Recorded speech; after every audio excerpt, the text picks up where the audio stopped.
As Guerras Napoleônicas. Antes de começarmos, é importante que vocês tenham assistido os vídeos da Revolução Francesa, pois as consequências da Revolução levaram às Guerras Napoleônicas e à ascensão de Napoleão ao poder. E na parte 2 da Revolução Francesa, eu falei sobre as guerras de primeira e segunda coligação, então assiste lá. Mas, para refrescar a memória de vocês que já assistiram, durante a Revolução, o rei da França foi executado, e isso fez outras nações europeias declararem guerra contra a França, pois eles estavam com medo da Revolução se espalhar para seus países. Então, depois da morte do rei, eles se juntaram e formaram a primeira coligação contra a França, que foi até 1797, quando os franceses invadiram a Áustria, conseguindo um tratado de paz. No ano seguinte, a Áustria, Prússia e Rússia entram na guerra novamente, iniciando a Guerra da Segunda Coligação. Em 1799, Napoleão dá um golpe de estado e assume o controle da França. Em 1801, a França invade a Áustria novamente, conseguindo outro tratado de paz. Em 1802, eles finalmente fazem as pazes com a Inglaterra, tendo um momento de paz desde o início da Revolução. E aí, o vídeo acabou. Bom, continuando, o tratado de paz feito entre os franceses e os britânicos tinha algumas condições. Por parte dos britânicos, eles tinham que sair do Egito, desocupar Malta e devolver a colônia do Cabo para a Holanda. Porém, eles não foram tão rápidos com isso, pois eles achavam que a França não iria parar. Mas, mesmo assim, eles tiraram as tropas britânicas da colônia do Cabo. Vocês se lembram que a França tinha invadido a Suíça e criado um estado fantoche lá? Pois bem, em 1802, os suíços se revoltam contra esse governo e Napoleão manda tropas francesas para ocupar a Suíça. Isso causou uma tensão diplomática, pois para os britânicos os franceses não deveriam mexer na política de outros países assim. Então os britânicos mandaram suas tropas de volta para a colônia do Cabo e resolveram não sair de Malta tão fácil assim, pois eles tinham medo que Napoleão tentasse conquistar o Egito de novo e usar Malta para isso. Bom, Napoleão sabia que essa paz com o Reino Unido não duraria muito tempo, então ele resolveu agir, como mandar uma frota para o Haiti para tentar parar a revolução que estava acontecendo lá e também vender a Louisiana para os Estados Unidos, pois ele sabia que se uma guerra acontecesse, os britânicos iriam ocupar aquela colônia e não teria nada que eles pudessem fazer. Napoleão estava tentando ao máximo fazer um acordo com os britânicos, pois ele ainda não estava preparado para a guerra. Mas não adiantou. Os britânicos estavam irritados com a influência da França sobre a Holanda e a Suíça. Então, em maio de 1803, eles declaram guerra à França, iniciando assim as Guerras Napoleônicas. A primeira ação dos britânicos foi fazer um bloqueio marítimo e tentar negociar a entrada de outros países na guerra. A França ocupou Hanover, que era meio que parte do Reino Unido. Assim, o rei do Reino Unido era também rei de Hanover, então por isso eles eram conectados. Fora isso, a guerra ficou meio quieta. Em 2 de dezembro de 1804, Napoleão coloca uma coroa na cabeça e se declara o imperador da França, dando início ao primeiro Império Francês. No entanto, as outras monarquias não reconheceram isso, por enquanto. Ainda em dezembro, a Espanha declara guerra ao Reino Unido, se aliando mais uma vez com a França. Bom, Napoleão queria invadir o Reino Unido, então ele colocou vários soldados aqui na cidade de Bolonha, só para mostrar o seu poder. Porém, ele não conseguiria fazer isso tão facilmente, pois a Marinha Real Britânica era muito forte. Então ele teria que destruí-la ou pelo menos distraí-la para atravessar o canal e invadir a ilha da Grã-Bretanha. E ele até que tentou. Em 1805, a Áustria, Rússia, Sicília, Nápoles e Suécia declaram guerra à França, formando a Terceira Coligação. O motivo eram os mesmos. Napoleão estava alterando o poder de toda a Europa. Por exemplo, em março ele se declarou rei da Itália, e os austríacos não gostaram nada disso. No caso da Rússia, ela não gostava da influência sobre a Suíça e sobre a Holanda. O primeiro passo da Áustria foi invadir a Baviera, que estava aliada com a França. A França começou a invadir os estados germânicos por aqui e também por aqui, usando os soldados que estavam ocupados em Hanover. Em outubro, eles chegaram na Baviera e venceram os austríacos na Batalha de Ulm, onde o principal exército austríaco se rendeu. Enquanto isso, a frota naval francesa, junto com a espanhola, lutaram contra os britânicos na Batalha de Trafalgar, onde os britânicos venceram, destruindo a frota franco-espanhola, fazendo Napoleão perder o controle do Atlântico e qualquer chance de invadir a ilha da Grã-Bretanha. Isso também teve um efeito negativo para a Espanha, pois suas colônias na América ficaram abandonadas. Com seu principal exército destruído, a Áustria era alvo fácil. Em novembro, Napoleão chega em Viena, porém o imperador já tinha abandonado a cidade. Os austríacos iriam tentar um último ataque, desta vez com a ajuda do exército russo, que estava com o czar em pessoa. Essa batalha seria bem difícil para Napoleão, pois seu exército estava em menor número. Foi assim que em dezembro aconteceu a famosa Batalha de Austerlitz. A estratégia de Napoleão era enganar o inimigo, passando a imagem de um exército fraco e pequeno, e surpreendê-los no meio da batalha com o resto do exército. E bom, isso funcionou, e forçou a Áustria a fazer um tratado de paz. De novo. A França também invade o reino de Nápoles, e faz o irmão de Napoleão, José Bonaparte, o rei de Nápoles. Na verdade, como Napoleão não era de uma família real, ele precisava de apoio para fazer sua casa ser importante.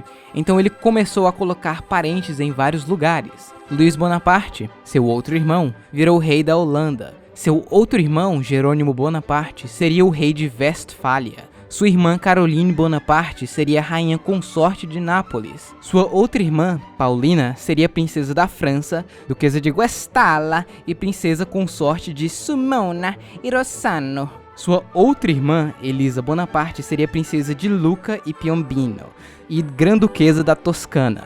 Ufa! Com a derrota da Áustria, a França ficou com muita influência aqui nos estados germânicos. Com isso, o Sacro Império Romano Germânico, que tinha quase 1000 anos, foi desfeito. No seu lugar, Napoleão criou a Confederação do Reno, para facilitar o controle da região. Isso marcou o fim da Terceira Coligação e a consolidação do poder da França na Europa. Mas sabe quem não gostou nada disso? A Prússia, pois ela fazia parte do Sacro Império Romano e tinha muito controle na região. Então eles, junto com a Saxônia, declaram guerra à França, iniciando assim a Quarta Coligação. O exército prussiano tinha apoio da Rússia, porém o exército russo estava muito longe para ajudar. Então em menos de um mês, La Grande Armée facilmente invadiu e conquistou boa parte do território prussiano, inclusive a cidade de Berlim, capital da Prússia. Porém, os prussianos moveram sua capital para Königsberg. Enquanto isso, a Guerra Russo-Turca ou Russo-Otomana de 1806 se inicia. A Rússia começa a invadir os estados vassalos do Império Otomano, dominando Moldávia e Valáquia. Voltando à Prússia, a França já tinha conquistado boa parte de seu território, e em fevereiro, já com a ajuda dos russos, acontece a Batalha de Eylau, ou Eylau, onde a França vence, porém a batalha custou muito caro para os dois lados, então eles dão um tempo para recuperar seus exércitos. Em março, eles começam um cerco à cidade de Danzig, que acaba em maio, e em junho acontece a famosa Batalha de Friedland. Napoleão resolveu atacar os reforços do exército russo aqui em Friedlândia, antes que eles pudessem chegar em Königsberg e se juntar aos prussianos. E bom, funcionou! Essa batalha era a última chance da Prússia parar a França, porém com a derrota, a Prússia e a Rússia fazem um tratado de paz. No caso da Prússia, ela perdeu grande parte de seu território, e um estado para os poloneses foi criado aqui, já que eles ajudaram muito. Já com a Rússia, o tratado era o seguinte: a Rússia não iria perder nenhum território, mas eles deveriam aderir ao bloqueio continental e não fazer negócios com os britânicos, além de atacar a Suécia e se aliar à França. E os russos falaram Ladna. Na verdade, Napoleão e Alexander até que ficaram amigos, mais ou menos. Agora, o único inimigo da França na parte principal da Europa era o território da Pomerânia Sueca, que pertence à Suécia, obviamente. Pertence. Com toda a Europa em seu controle, Napoleão começa a implementar o chamado Sistema Continental, que era basicamente impedir que as pessoas do continente fizessem negócio com os britânicos, para assim enfraquecê-los, pois apesar de ter um exército forte, não tinha como Napoleão invadir o Reino Unido. O reino da Dinamarca e Noruega estava sofrendo uma pressão para se juntar a Napoleão, já que eles tinham uma frota até que boa. Com isso, os britânicos atacam Copenhague e capturam a frota dinamarquesa, fazendo eles se juntarem a Napoleão. Com o ataque contra a Dinamarca, a Rússia declara guerra ao Reino Unido. dando início à Guerra Anglo-Russa de 1807. Essa guerra aconteceu nos mares. Bom, de todos os países da Europa, tinha um que não estava respeitando o sistema continental. Sim, estou falando de você, Portugal. Então, depois de um acordo com os espanhóis, Napoleão manda um exército para invadir Portugal, junto com os espanhóis. Com isso, em novembro de 1807, eles invadem Portugal. Porém, antes deles chegarem em Lisboa, a rainha, o príncipe regente, toda a família real e a corte portuguesa acabam fugindo para sua colônia no Brasil.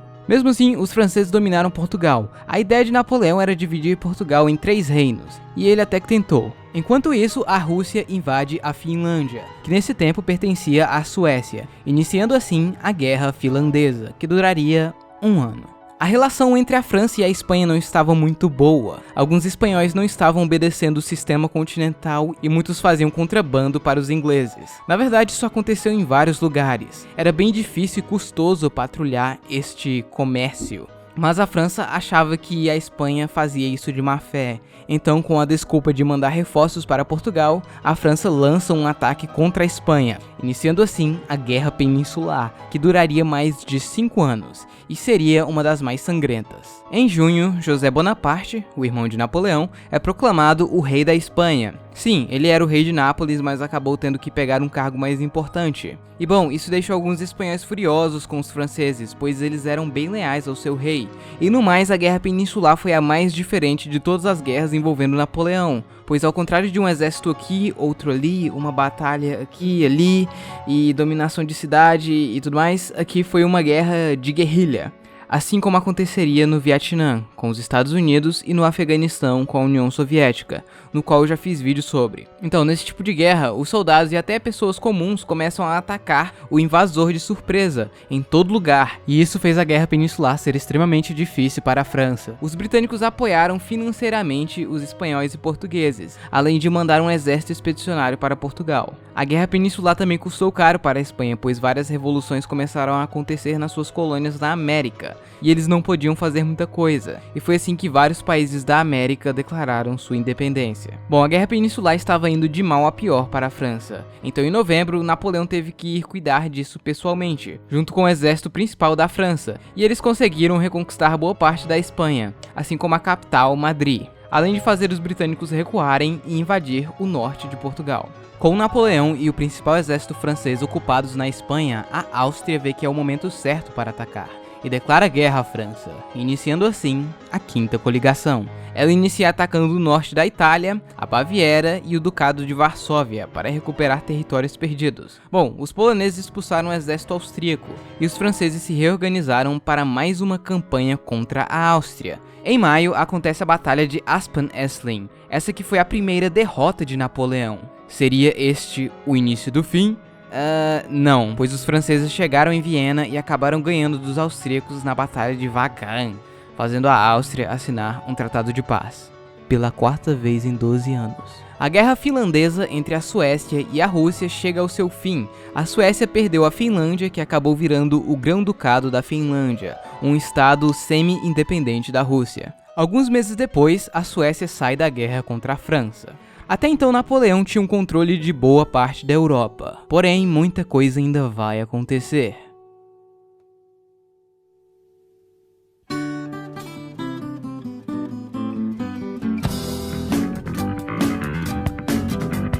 Bom pessoal, então é isso, espero que vocês tenham gostado. Só queria dizer que a parte 2 vai sair mais rápido que a invasão à Prússia, talvez, e dependendo de quando você está assistindo este vídeo, ela provavelmente já saiu. Então olha a descrição do vídeo. E eu também queria dizer que eu criei um Discord oficial do canal. Para quem não conhece o Discord, ele é tipo um lugar com vários grupos, salas, enfim, onde as pessoas podem conversar sobre assuntos diversos, dependendo do server. Originalmente ele foi criado para jogos, só que muitas pessoas usam para outros assuntos. Então lá você vai poder conversar com outras pessoas sobre história, geografia, handball, sei lá, o que você quiser. E comigo, eu sempre estou lá, quase sempre. E sim, eu já divulguei vários servers do Discord, mas esse é meu mesmo. Então vai lá. No mais é isso, tchau, até o próximo vídeo.